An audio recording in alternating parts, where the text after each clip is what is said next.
Jangan kaget ya kalau di Indonesia akan ada hujan salju. Sekali lagi, jangan kaget kalau Katulistiwa akan bersalju. Memang Sontoloyo ini nyeleneh informasinya. Banyak yang bilang ngawur atau ngayal. Namun kalau bicara ada fakta dan data yang berbeda sumbernya dari berita-berita mainstream, Anda harus mulai berpikir. Penyiaran berita mainstream hampir semuanya dikendalikan globalis dan negara adikuasa yang punya agenda propaganda. Maka informasi yang diberikan Bosman jadi terlihat aneh dan ngawur karena memang berbeda sumbernya dengan berita mainstream. Kembali ke climate war atau perang cuaca. Bukan saja perubahan cuaca ya, altered weather. Perang cuaca akan membuat arus angin dunia berubah. Bukan sekedar climate change atau perubahan iklim karena kebodohan dan kecuekan manusia rendah kepedulian alamnya saja yang membuat dunia semakin panas. Bukan, ini lebih kejam lagi. Jauh lebih kejam dari perbuatan Rangga meninggalkan cinta tanpa pesan. Namun ini adalah perbuatan manusia egois, pemimpin egois, negara besar egois, dan globalis cabal egois, yaitu para Thanos yang ingin menjadi penguasa, turun tangan dengan sengaja memasang alat menggeser angin, cuaca, terganggu keseimbangan alam secara global. Inilah yang kita wanti-wanti apa yang akan terjadi setelah pandemi virus berkepanjangan, manusia ditimpa masalah lagi dengan cuaca yang kacau hingga tumbuhan tropis bisa mati, makanan bisa langka. Food war terjadi setelah climate war. Kali ini efeknya lebih mematikan dari pandemi COVID. Center ekuator bergeser, tengah bumi bergeser terhadap matahari. Dunia koplak sampai manusia sadar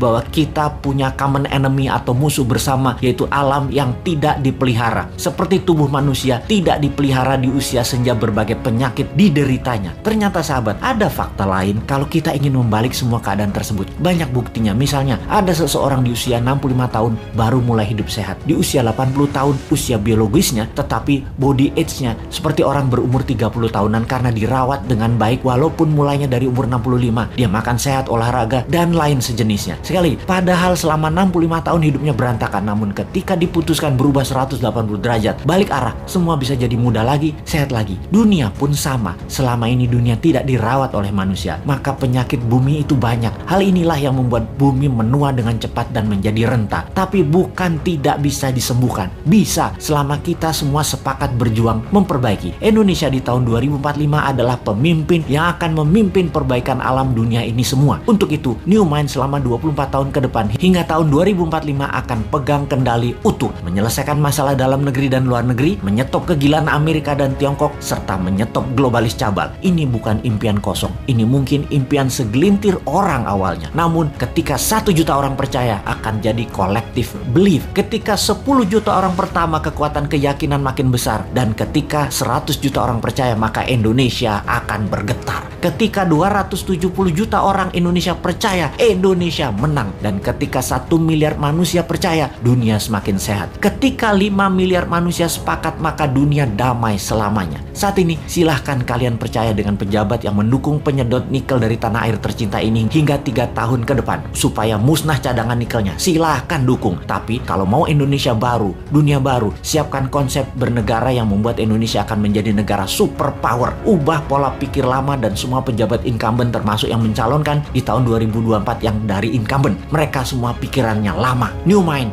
siap!